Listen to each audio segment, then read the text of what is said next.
Alright, so today I'm just going to take you through the 2-inch Airsoft field howitzer that I've been working on. It's a very slow process.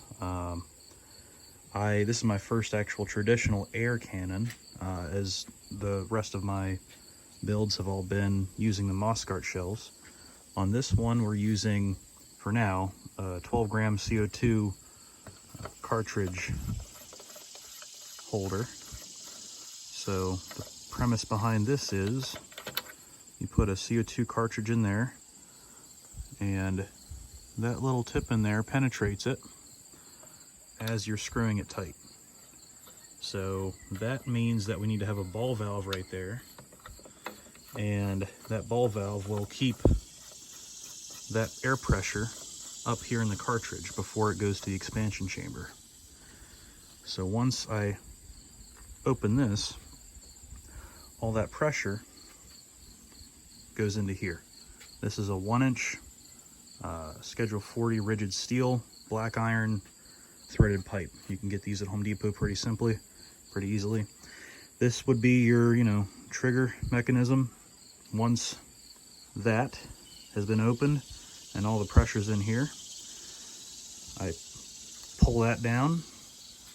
All that pressure goes through this elbow into here, and it takes the path of least resistance, which happens to go up and out the barrel. Now, this part is, I'm probably not the first person to think of this, but I haven't seen this. This is organically like my idea per se. So this could have been done better, obviously. I didn't have the right tools for the job. I don't have the proper hole saw size, but if I do make any more of these like shells, I call them, definitely make it neater. So, but the point behind this is that I glued a male 2-inch PVC cap onto, I believe this is 1.5 PVC, which allows it to slide nicely into the breech. So now I've got my own reloadable shells. So this guy, you can make more of these, obviously. I would put whatever I want to fire into the end of this, which is, I've got them on order. They're going to be 2-inch Nerf foam rockets, foam footballs. You put them in there, make it nice and snug. You want to, I got some grease on my hands, so I'm slipping. You want to get that nice and tight. You want to make sure that this lines up. That Sharpie mark makes it so that the hole that was in that shell is actually right under this elbow. So with that shell, with this is all glued together, right? Nothing's just fit friction wise. It's all glued. It's all been primed, painted, and clear coated. So it should be, the finish should be good, but it should be able to handle the pressure. Now, the problem with this is going to be CO2 has a normal pressure of about 810 psi. So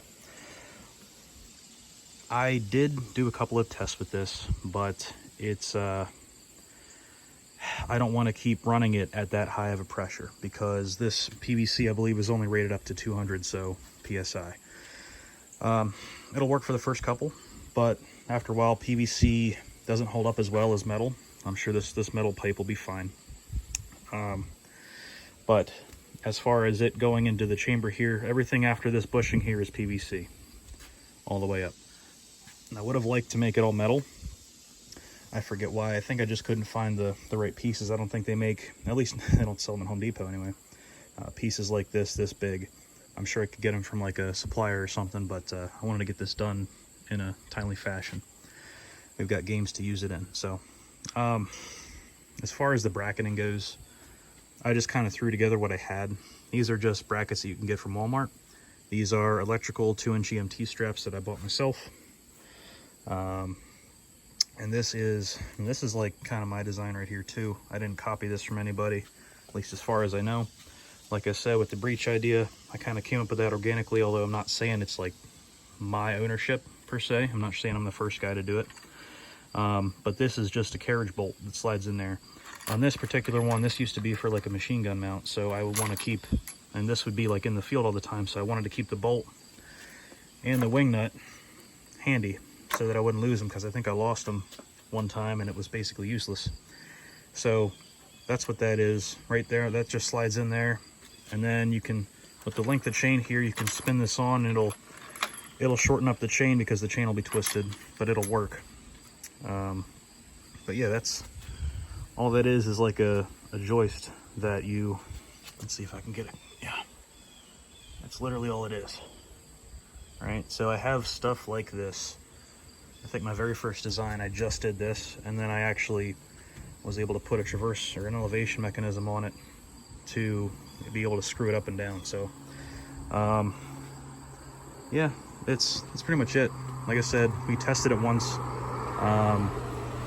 It got, I think it went about 200 feet at a 60-degree angle. So if we go at a 45-degree angle, it should go even further.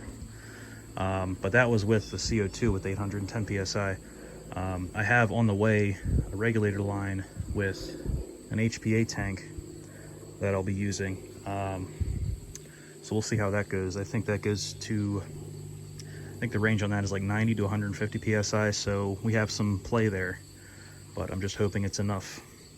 A lot of sources that I say that it should be enough. I think 100, 120 is what most people use for these kind of things. So yeah, I'll keep you updated. I'll take a video of the first test when we get the rockets, and yeah, but this works right now. So if you have any questions, just let me know. Leave a comment, like, subscribe. Thanks.